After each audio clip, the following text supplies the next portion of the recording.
Hey, how you doing? This is Adam Post, publisher of more than 1,000 comic books. Today we're talking about Ezra Miller.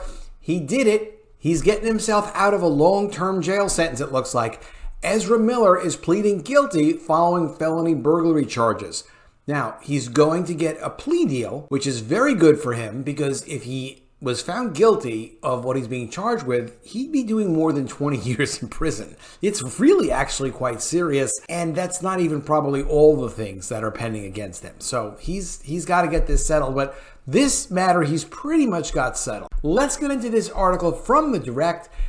Ezra Miller pleads guilty following felony burglary charge. Before we do, please be sure to subscribe to the channel. Click the bell for notifications. Give me a thumbs up. Really appreciate you guys. After a myriad of controversies, more details have come to light about Ezra Miller's criminal cases ahead of The Flash's premiere later this year. Miller has had a tough stretch in the past months. A lot of it's his own doing, isn't it? In March 2022, the actor was arrested multiple times in Hawaii for disorderly conduct and harassment. The controversy didn't stop there, as Miller was later charged with a count of felony burglary in Stamford, Vermont in August 2022. Despite Miller already apologizing for the string of controversies, his future as the Scarlet Speedster is still unknown, particularly with the changes being made to the DCU. Now, as we know from our other Warner Bros. Discovery videos and lots of research, no one gets fired from the DCU. They have to announce on their own Twitter that they're leaving the DCU. As Henry Cavill, as The Rock, and then you get retweeted by the CEO. That is the human resources protocol of DCU. We haven't seen any tweets like this from Ezra Miller, so we have to assume he's still the Flash. Despite Miller already apologizing for the string of controversies, further developments have been made about Miller's latest issues. Ezra Miller has reached a plea deal. Great attorneys, apparently. As per a report from BT Digger, Ezra Miller is set for a change of plea hearing this Friday, January 13th, in Bennington County Superior Criminal Court. In October 2022, the Flash and Justice League actor was reported to be facing up to 26 years behind bars and over $2,000 in fines if he's found guilty of felony burglary charges. 26 years behind bars is pretty serious. The star pled not guilty to burglary of an unoccupied dwelling and petty larceny for allegedly breaking into a nearby home and stealing 3 bottles of liquor. The new report ahead of the hearing revealed that Miller would plead guilty to a single charge of unlawful trespass. Miller told police that he was at home cooking with his mother and grabbed ingredients from the house of a close childhood friend. The actor also grabbed another bottle of wine. Miller said that the homeowner should have known what was going on because his mother asked the owner for permission ahead of time. However, in a statement to the police, the homeowner denied Miller's claim. My mom would have said that, isn't it okay if I just break in there?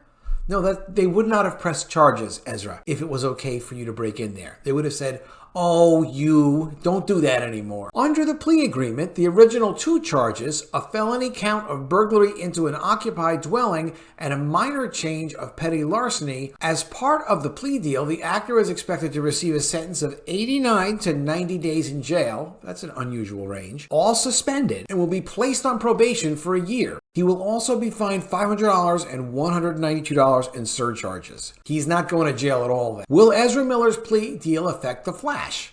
The latest development could definitely affect The Flash's marketing, mainly because Ezra Miller's presence is expected to be limited in press tours and interviews. Although this would hurt the film, many would agree that it would be best for the actor to take a break and let the other stars handle the promotional drive. Let James Gunn tweet a few things out. As for the actor's future as the DC hero, it remains to be seen if this plea deal will also affect it. Hopefully DC Studios co-CEO James Gunn and Peter Safran's upcoming slate announcement could clear confusion among fans. There's very little that James Gunn does that clears confusion. Every time James Gunn makes statements, it creates more confusion and disbelief. Like, are they really doing that? Why would they do that?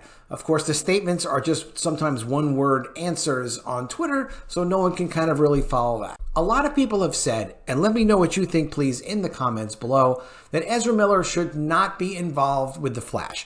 Not after the movie, and really Warner Bros. Discovery ought not to release the movie with Ezra Miller. I would say I don't see not releasing the movie with Ezra Miller because the thing is done. They spent a lot of time and a tremendous amount of money on it. This is not a Batgirl situation. They like what they have in terms of the quality of the movie. I don't see not releasing it. I do see not continuing with Ezra Miller after this movie comes out. I'm not quite sure why they would. He definitely seems like he's the kind of guy that can get in a lot more trouble. This probably isn't going to resolve all the other cases he has in Hawaii. I don't see why this plea deal would affect anything going on there. Who knows what other things he has going on? So I don't know. I don't really see continuing with Ezra Miller. Let me know if you think he ought to continue as the Flash, or if DC should just cut ties with him as soon as possible once the movie is released. All right, let me know what you think of that in the comments below. Here's another interesting story.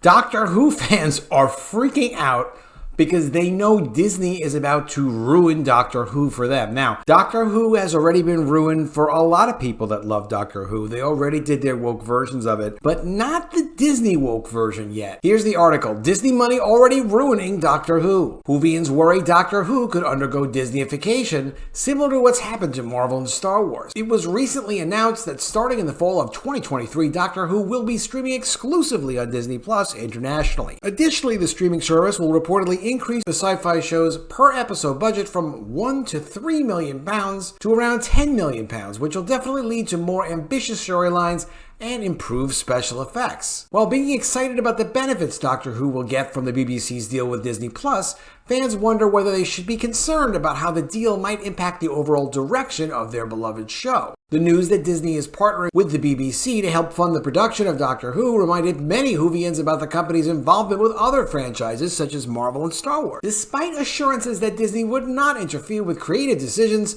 the company's internal politics have been known to negatively impact these franchises, to say the least. Upon acquiring Lucasfilm, Disney pressured the production of a new trilogy for cinemas, which was ultimately poorly received by millions of dedicated fans. Similarly, while Disney has claimed to not interfere with the creative process at Marvel Studios, they have been known to exert their influence in other ways, leading to a widely discussed decline in the quality of Marvel projects. This tendency makes Doctor Who fans uncomfortable about the news of the partnership between the BBC and Disney. They fear Disney will eventually want Doctor Who to be a worthwhile investment. Well, that is why people put money into things, which can cause some level of friction. Some Whovians worry that Disney may seek to exert more control over the show in the future, and given the financial resources at their disposal, may have an advantage in negotiations. Besides, fans are concerned about the reports that Russell T Davies is coming back with plans to expand the Whoniverse with a number of Disney-style spin-offs. Among other themes, the showrunner is reportedly looking into a show revolving around the Doctor's canon enemies, Daleks, Cybermen, Weeping Angels, Sea Devils, and others. Though Whovians are excited for the future of the beloved show with the larger budget and David Tennant and Russell T Davies coming back,